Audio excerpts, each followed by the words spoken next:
My parents told every guest I was the family's disappointment, until a stranger at table 11 said, "Do you know what she built?" I want to tell you about the specific texture of being invisible inside a room full of people who share your blood.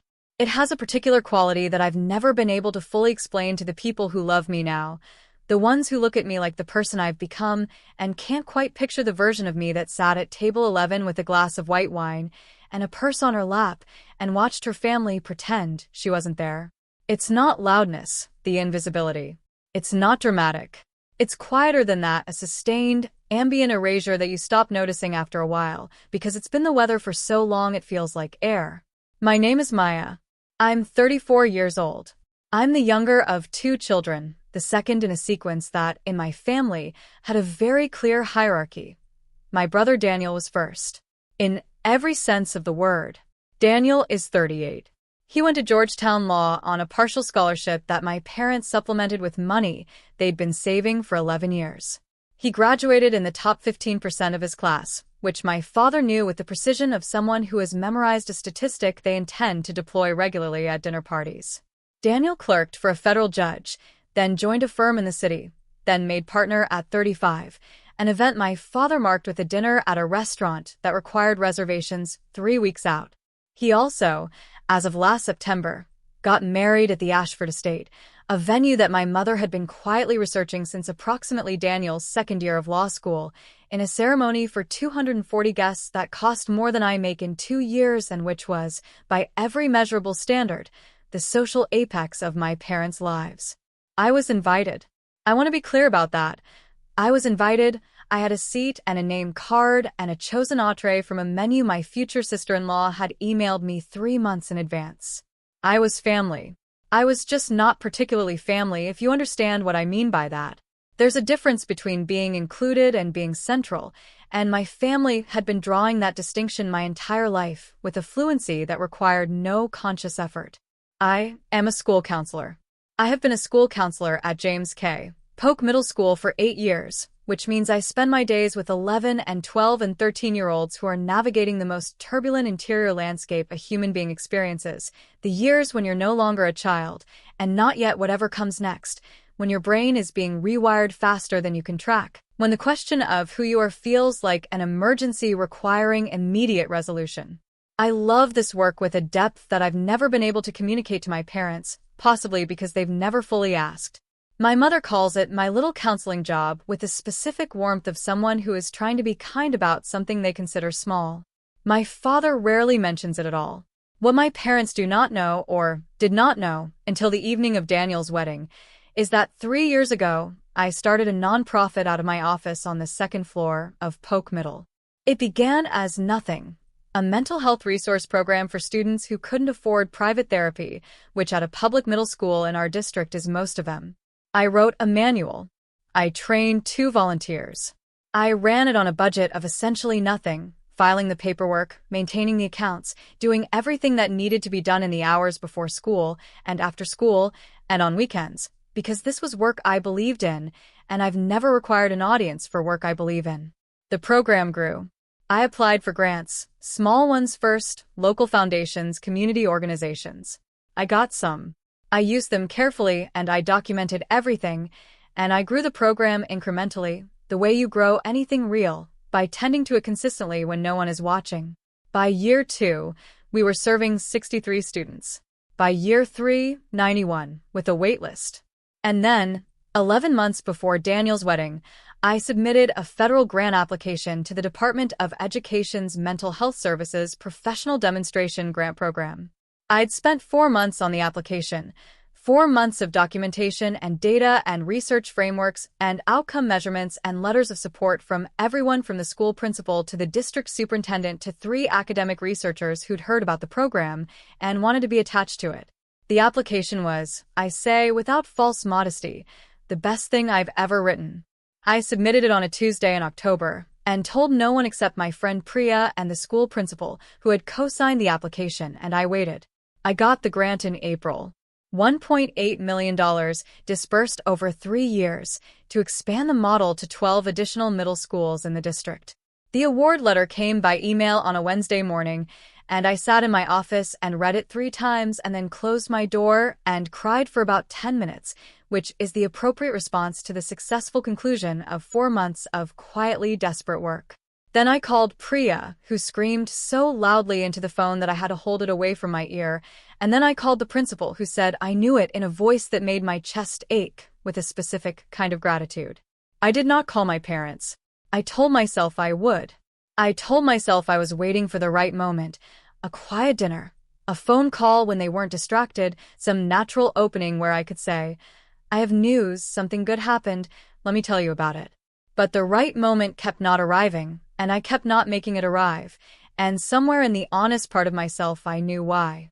I was protecting the thing. The way you cup a flame in your hands in the wind, not because you're ashamed of it, but because you know the specific quality of the air in your family's house, and you're not certain your news can survive it. I'd watched other things not survive it. I'd watched my work get summarized as a little project, and my career described to people at parties as she works with kids, and I had learned, over many years of this particular education, not to hand the tender things to people who didn't know how to hold them. So, I didn't tell them about the grant. And summer happened, and the wedding planning escalated to a pitch that consumed most of my parents' conversational bandwidth for months, and Daniel's wedding arrived, and I drove myself there in my own car because when my mother had been coordinating arrivals, she'd paired Daniel and his fiancée with my parents in the car my father had rented, and it hadn't occurred to anyone to ask whether I needed a ride. I was used to it. That's the thing I need you to understand. Not as performance, not as martyrdom, just as fact. I had spent 34 years becoming used to things, becoming fluent in the particular grammar of a family where my place was the subordinate clause, grammatically necessary but not the point of the sentence. I'd made a life outside of it that was full and real and meaningful, and I'd learned to locate my worth in that life rather than in the one my family had assigned me. It wasn't perfect, this arrangement. It still hurt. But I'd gotten good at hurting quietly, which is its own skill, and I'd gotten even better at not requiring the hurt to be witnessed. The Ashford estate was beautiful in the way that expensive things are beautiful, intentionally, comprehensively, without apology. The ceremony had been outside, in the golden amber air of a September evening that seemed to have been specially ordered for the occasion, and Daniel and Sasha had said their vows in front of 240 people under a floral arch that probably cost more than my monthly rent, and everyone had cried, including me, because whatever complicated feelings I have about my family, I love my brother. He has never been cruel to me. He's mostly just been unaware of me, which is a different thing, and harder in some ways to be angry about. The reception moved inside. The Ashfords' ballroom was the kind of room that makes people feel, briefly, like the best version of their life. High ceilings, warm light, round tables with elaborate centerpieces, a dance floor at the center that gleamed under carefully positioned spotlights. There was a seating chart, printed on heavy cream cardstock, displayed on an easel near the entrance. I found my name. Table 11. It was near the kitchen door. Not so near as to be insulting. I want to be precise about this, but near enough that I could hear the controlled chaos of the kitchen every time the door swung open, and near enough that the view of the dance floor was partially obstructed by a column and a cluster of potted topiaries that the venue used to define the space. My table was populated by people I recognized as belonging to the category of guests who needed somewhere to sit. Daniel's old college roommate who'd moved abroad and didn't know many people, an elderly great-aunt and her companion, a couple who were friends of the family but not close enough to be seated anywhere central, and 2 empty chairs whose occupants I hadn't met yet. I sat down. I put my purse on the chair next to me, which I acknowledged was a defensive move, and did anyway. I straightened my name card, Maya Okafor, in elegant calligraphy, and I looked at the centerpiece, which was a tall arrangement of white and blush flowers in a mercury glass vase, and I thought, it's one evening. It's your brother's wedding. You're going to be fine. The cocktail hour had involved a lot of moving through rooms and running into people and exchanging the social currency of family events, the you look wonderful S and how have you been S, and the specific sideways conversations that happen when you're talking to someone your parents know and you're aware of exactly how your parents have described you to them. I'd had 3 of those conversations.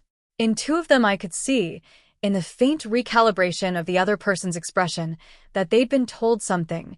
Not damaging, nothing cruel, just the gentle lowering of expectation that my parents applied to any introduction involving me.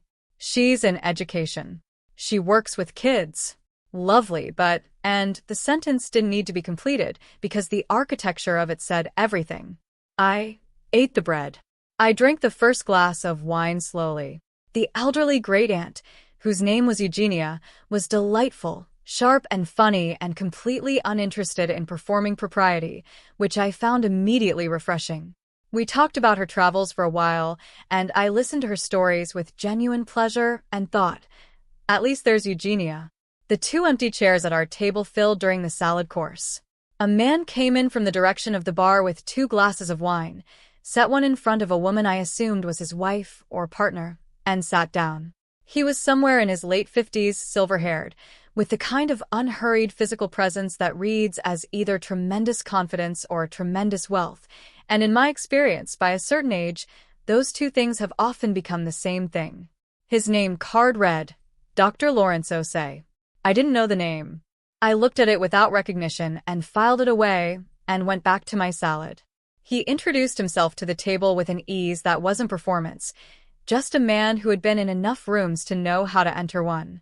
His wife was a woman named Patricia, warm and immediately engaged with Eugenia in a way that suggested she was good at conversations with strangers. Lawrence shook hands with the college roommate, nodded to the couple across the table, and then his eyes moved to my name card, and he went slightly still. Not dramatically. I almost didn't catch it. Just a small pause, the kind you make when something unexpected appears. Maya Okafor, he said. He looked up at me. Are you the Maya Okafor who runs the Cornerstone program at Polk Middle?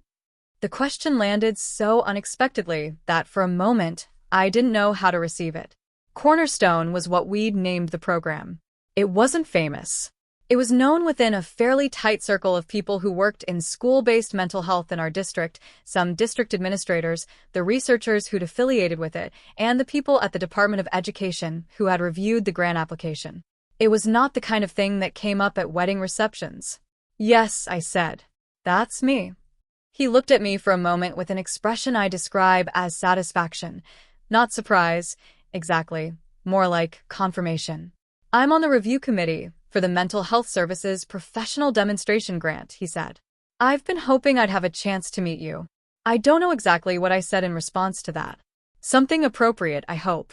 I was busy doing a rapid internal processing of information. The review committee, which meant he had read my application, which meant he knew what Cornerstone was, which meant that this man who was seated at table 11 near the kitchen door at my brother's wedding had read more carefully about my work than my parents ever had. Your application was exceptional, he said. He said it without flattery. The flat, reliable delivery of someone giving an assessment rather than a compliment. The outcome data you collected over year 2 was particularly compelling. The rate of school connectedness improvement in the intervention group. I remember that table specifically. I had spent 3 weeks on that data table. Thank you, I said. That data took a long time to get right. I could tell. The methodology was meticulous. He reached for his wine. How's the expansion going? You must be several months into implementation now. We talked about Cornerstone for 20 minutes. I mean this literally, 20 minutes, through the remainder of the salad and into the main course, a real conversation between 2 people who were both interested in the subject, in which I was the expert and he was the informed and curious audience, and I talked about the program with the ease that comes from loving something deeply and understanding it completely. I talked about the 12 schools and the training protocol and the early outcome data we were already collecting from the fall semester, and the obstacles we'd encountered in 2 of the sites and how we were addressing them. I talked about the students, not by name, never by name, but in the aggregate, in the patterns I'd seen, in the specific transformation that school-based mental health access creates in a kid who's never had anyone ask how they're doing and mean it. Lawrence listened the way people who are genuinely intelligent listen, without waiting for his turn to speak, without steering toward his own points, just taking in what I was saying and asking the questions that arose from it. His wife, Patricia, had been talking with Eugenia, but tuned into our conversation partway through and stayed there. The college roommate was listening. Even the couple across the table, who'd been having their own conversation, had gradually oriented toward us. I was aware of this, in some part of my mind that was running parallel to the actual conversation. I was aware of being listened to, of being the center of something, even if the something was just a table near the kitchen door. It was unfamiliar enough to feel strange, and familiar enough because I know how to talk about this work because I've given presentations and briefed district officials and spoken at conferences, that I could stay in it without being derailed by the strangeness. At some point during this conversation, I became aware that my mother was nearby. I don't know how long she'd been there. She'd been moving through the room. I tracked her in my peripheral vision doing what she always did at these events, working the crowd with the practiced ease of someone who defines herself by how people see her in public. She was in the vicinity of table 11 and she had slowed down, and I could feel, without looking directly at her, that she was within earshot. Lawrence was mid-sentence about the replication potential of the cornerstone model when he glanced up, registered my mother's presence, and with the social fluency of a man who has navigated many rooms, smiled at her. "Are you a guest of the bride or groom?" he asked. My mother smiled her best smile. It's a good smile, I'll give her that. She spent decades perfecting it. "Groom," she said. "Daniel is my son." A pause, just half a beat too long. "I don't think we've been introduced." "Lawrence Osei." He extended his hand. "I'm an old friend of the Calloway family. David and I were in graduate school together." He gestured at me. "I was just talking to your daughter about her work. She's built something quite remarkable." My mother looked at me, then back at Lawrence, then back at me, in the particular way that meant she was recalibrating. "Oh, Maya's little," she started. "The Cornerstone program," Lawrence said, with the gentle precision of someone who has dealt with institutional bureaucracy and knows how to redirect a sentence. "At Polk Middle School. And now the expansion. 12 schools, yes." He looked at me. 12, I confirmed. "I'm on the Federal Grant Review Committee," he said to my mother, pleasantly. "The award your daughter received earlier this year. One of the strongest applications we've seen in this category in several years. The design is genuinely innovative." He picked up his wine glass. "Do you know much about the program?" My mother's face did several things in quick succession that I don't think she was aware of.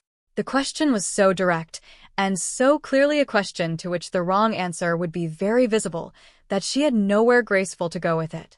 She said something, a version of yes that wasn't quite a yes, something about how she knew Maya cared very much about her work, and Lawrence nodded as if this were a full answer and turned back to me and asked a follow-up question about our clinical supervision model, and my mother stood at the edge of the table for another few seconds and then moved away.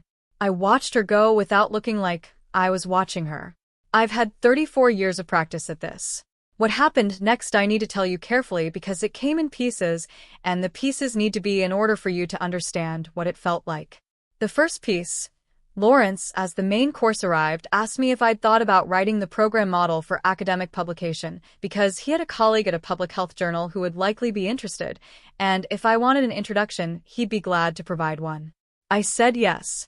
He took out a card, an actual physical business card, which I noted as a quality I trusted, and wrote his email on it by hand and gave it to me, and I put it in my purse and said thank you, and meant it in a way that had nothing to do with politeness. The second piece, I looked up at some point during the entree and saw my mother talking to my father near the bar, with the specific body language of someone conveying urgent information. My father looked in my direction, which he had not done in the previous 2 hours. I looked away. The third piece, the speeches. The speeches at Daniel's wedding were a main event. There were 6 of them: the best man, the maid of honor, Sasha's father, Sasha's older sister, a friend who'd known them as a couple since the beginning, and finally my father, who had been given the last slot because he'd requested it months in advance, and because, when my father requests something in a context that involves his son, the answer is yes. My father gives good speeches. This is genuinely true, and I've never been able to take it away from him. He has a gift for public performance, for the warm and authoritative voice that makes a room lean in, for the anecdote told just right, for the pause before a punchline that lands exactly where he intended it. The room loved him instantly, the way rooms always do, the 240 guests turning toward him with the unified attention of people who have identified where the best entertainment is. He talked about Daniel as a child. He talked about Daniel's work ethic, his integrity, his drive. He told a story about Daniel's first year of law school that I had heard 3 times before, and that still made the room laugh exactly when it was supposed to. He talked about Sasha, warmly, with the specific graciousness of a father-in-law who has decided to fully embrace his new daughter, and about what it meant to watch his son choose well, choose with his whole heart, choose a partner who matched him. He mentioned his wife. He mentioned Sasha's parents. He mentioned Daniel's college friends and his law school cohort and his mentor at the firm and the judge he'd clerked for, each name landing with the confidence of someone who has rehearsed and knows his material. He did not mention me. I want to be precise here, because I know how this sounds and I don't want to overstate it. He didn't omit me with malice. He wasn't looking at me with satisfaction at having left me out. He simply did not include me. The way you don't include furniture in a speech. The way you don't mention the wallpaper. I was in the room, and I was not in the speech, and there was no drama to it, no weight, just the clean and ordinary absence of being invisible in the specific way I had always been invisible in my family's telling of itself. I drank my wine. I applauded when the room applauded. Eugenia, who had been watching me through the speech with the sharp eyes of a very old woman who has seen enough of life to notice things, reached across the table and touched my hand briefly, which I pretended not to need and did need. The music started. The dance floor filled. The light shifted from the warm formality of the dinner hour to something softer, more permissive, the kind of light that gives people permission to be a little less composed. Tables thinned as people moved toward the dance floor, or the bar, or the complicated social arithmetic of working a room. Lawrence and Patricia stood to go find the friends they'd come with, and Lawrence shook my hand again, a real handshake, the kind that means something. "It was genuinely wonderful to meet you, Maya," he said. "Send me the program manual when you get a chance." I wasn't exaggerating about my colleague at the Journal. "I will," I said. "Thank you." "Really?" They moved toward the dance floor. Eugenia's companion had fallen asleep in his chair with the serene commitment of someone who has given himself full permission, and Eugenia caught my eye and shrugged with an eloquence that required no words. The college roommate had found a group of people he knew. The table was nearly empty. My father appeared. He came from the direction of the bar, holding 2 glasses, and he stopped at the edge of table 11 with the slight hesitation of a man who has approached a situation he didn't fully plan for.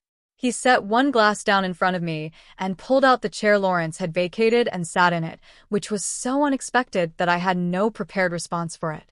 "Who was that man you were talking to?" he said. "Lawrence Osei," I said. "He's on the Federal Grant Review Committee." My father looked at me. "What federal grant?" And here is the moment. The one I've replayed probably more than any other, that I've held up to different lights in different moods and seen differently each time. Because I could have said many things. I could have deflected, minimized, performed the small self-erasure that I'd learned so fluently over so many years.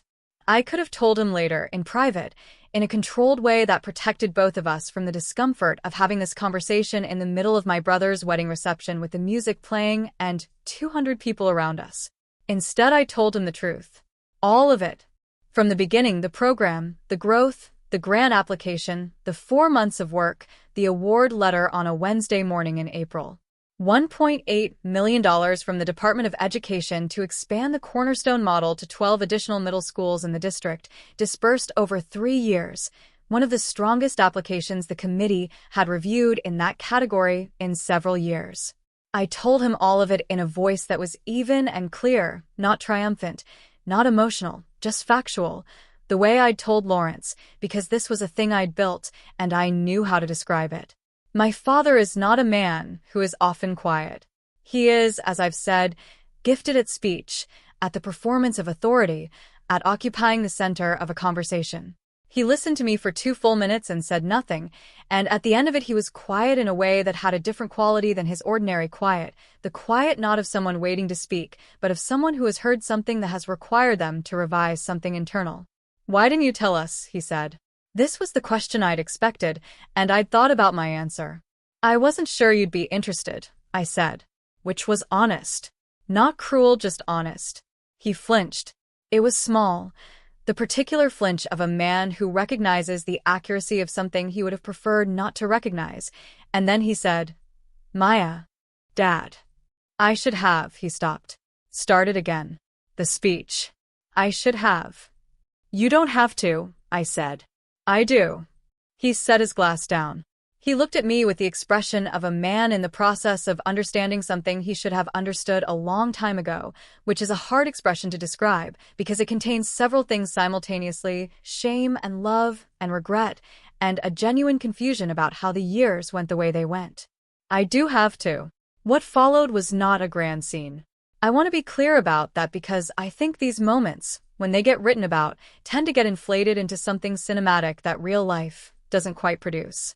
My father and I did not have a tearful reconciliation at table 11 with the music playing. We had a conversation, halting, imperfect, the kind of conversation that two people have when one of them is starting to say something they should have said years ago and doesn't quite have the vocabulary for it yet because they've never practiced. He said he hadn't known, which was true. He said he should have asked, which was also true, and harder for him to say.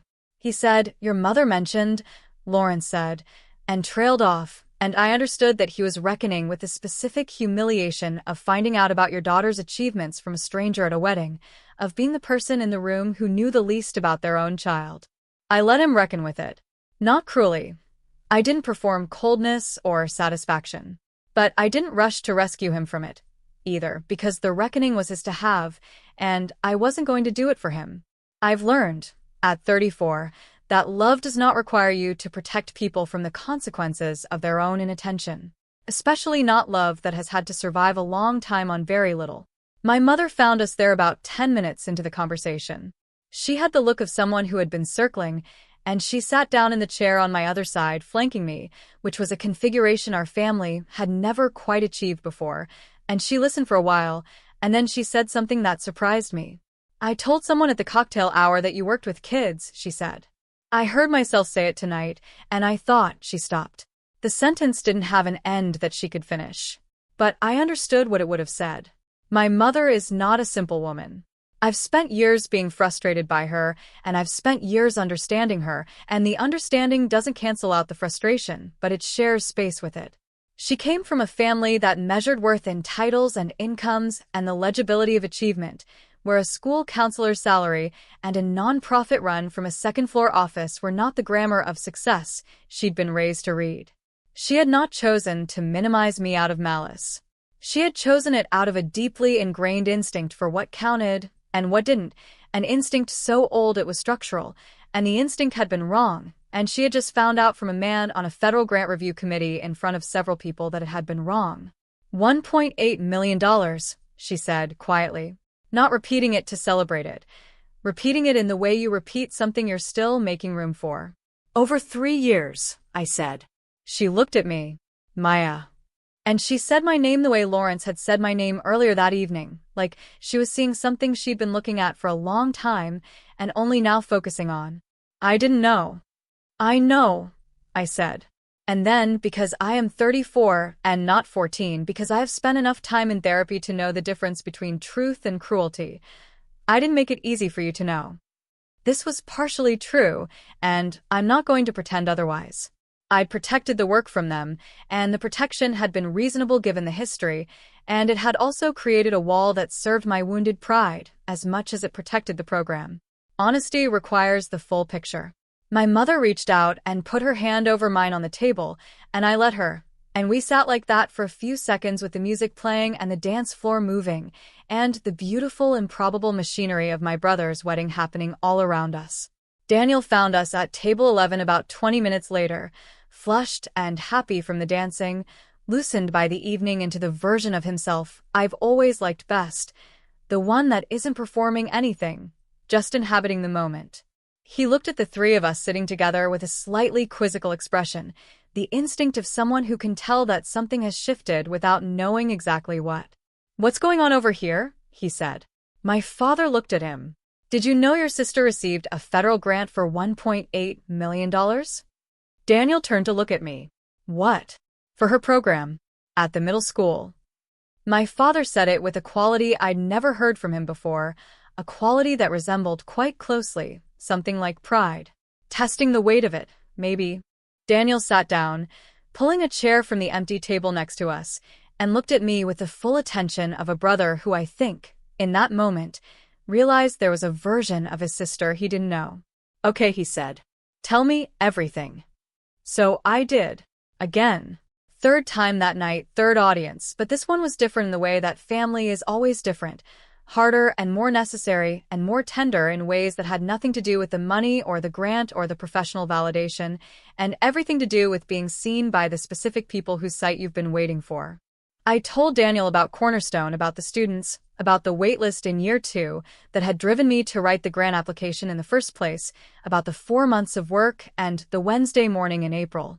He listened the way he'd listened when we were children, and I was telling him something I cared about, not humoring me, actually listening, the specific focused attention of someone who wants to understand. When I finished, he was quiet for a moment. Then he said, "Why didn't you tell me?" "I was going to," I said. I kept waiting for the right moment. He looked at me steadily. "There's always a right moment, Maya. You just have to make it." He paused. "I'm sorry for not asking more." It wasn't a speech. It wasn't elaborate. But Daniel has always understood that the exact right word is worth more than 1,000 approximate ones, and the exact right word was sorry, and he said it plainly, without decoration, and I received it the same way. My father stood up when Sasha came over looking for Daniel, pulling him back to the dance floor with the triumphant energy of a woman on her wedding night who is not going to let her new husband disappear into a family conversation. He went, casting a look back at me that I returned with a small nod that meant, "Go. It's your wedding. We have time. We have time." That's what I kept thinking, walking to the bar a little while later, standing alone for a moment with a fresh glass of wine, and the music behind me, and the Ashford estate glowing around me, and the evening doing what evenings do when they've held something important, settling into itself, becoming the past. I thought about Lawrence and his business card in my purse. I thought about the journal article I was going to write, the program manual I was going to send. I thought about the 12 schools and the students currently being served by an expansion that had started in my office on the second floor of a public middle school when I decided that believing in something and waiting for permission were two different things, and I was only interested in the first. I thought about Table 11, how I'd sat down at it with my purse on the chair next to me, and my carefully constructed equilibrium, and my 34 years of being used to things. How the evening had not gone the way any evening I'd sat at a table like that had ever gone before. How a stranger had said my name like he'd been hoping to meet me, and how that small thing had moved through the room like a current, quietly reorganizing what could and could not be pretended about. Because that's what happened, really. Not a confrontation, not a reckoning, not a dramatic scene at the center of the room where the lights are brightest. What happened was quieter than that. A conversation at a table near the kitchen door that certain people overheard, and the thing that those people had been pretending, not out of malice, not even with full awareness, just out of the long habit of a story they'd been telling, could no longer be pretended quite the same way. My work had always been real. The students I'd sat with in that second-floor office were always real. The program was always real. The grant, when it came, made it legible to people who needed external validation to perceive it, but the work preceded the validation by years and would outlast it by more. I knew that. I'd always known that. The evening didn't change what the work was. It changed what my family could see. There's a difference. I've spent time understanding the difference because I think it matters. The value of a thing doesn't come from being recognized, but recognition from the people who are supposed to see you, from the people around whose vision of you you've been building compensating structures your entire adult life, has its own particular weight, separate from the work and separate from the value of the work. It's the weight of a door opening or a window, something that was previously closed that now has light coming through it. Not everything, not all at once, but light. Eugenia found me at the bar.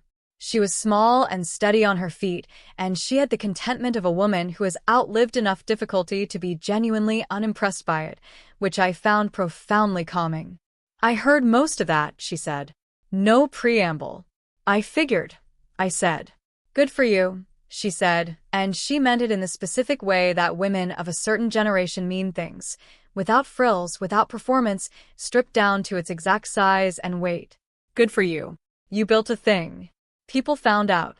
Good for you. Thank you, Eugenia, I said. She patted my arm. Now buy me a gin and tonic, and let's go watch your brother dance. He's not very good at it, is he? No, I said. He really isn't. Neither was his father, she said cheerfully. Some things run in families. She looked at me with her sharp, clear eyes. And some things don't. I bought her the gin and tonic. We found a spot near the edge of the dance floor, not the center, not in the spotlight, but close enough to see everything, and we watched Daniel dance with Sasha, who was brilliant at it, laughing at him in the specific way that means you love someone exactly as they are. My parents were at a table nearby, and my father caught my eye once across the room and held it for a moment, and I held it back, and then the song changed, and the floor flooded with more people, and the moment moved on into the next one. That's how evenings end. Not with a final statement, not with a resolution tied neatly at the edges, but with a song changing and the floor filling and life continuing to be life, complicated, imperfect, full of the people you were given and the people you chose and the work you did when nobody was watching. I drove myself home. Past midnight, the city quiet around me, the car full of the kind of silence that follows an evening that has asked something of you. I thought about the journal article. I thought about the business card. I thought about the fall semester data we'd be collecting from the 12 sites and what it would show the students in 12 schools who are sitting with a counselor this week and next week and the week after that, some of them for the first time, some of them having a conversation that might be the first time in their lives that an adult has asked how they're doing and then waited for the real answer. I thought about what Eugenia had said. Some things run in families, and some things don't. The invisibility was a thing I'd inherited or been assigned, or built by living so long inside a version of myself that other people had authored. The work was a thing I'd built myself, in my own time, without an audience. The two things had coexisted for years without touching. And on a September evening at the Ashford estate, at a table near the kitchen door, with a stranger who said my name like he'd been hoping to meet me, they had finally, briefly, touched. I don't need my family to be different than they are. That's the thing I've understood slowly, over many years of therapy and distance, and the hard work of building a life that belongs to me. I don't need them to suddenly become the parents who always saw me clearly, who always said my name the way Lauren said it, who always put me at the center. They are who they are. We are what we are. What I need, what I've always needed, and built for myself when it wasn't given, is to be seen by someone. By enough people. By the students I sit with on Tuesday afternoons. By Priya, who screamed into the phone on a Wednesday in April. By Lawrence Osei, who read a data table I'd spent 3 weeks on, and remembered it specifically. By Eugenia, who patted my arm at a bar, and said good for you like she meant it down to the bone. That's enough. It's more than enough. It is actually everything. I got home. I fed my cat, who was deeply uninterested in the emotional significance of the evening. I set Lawrence's business card on my desk where I'd see it in the morning.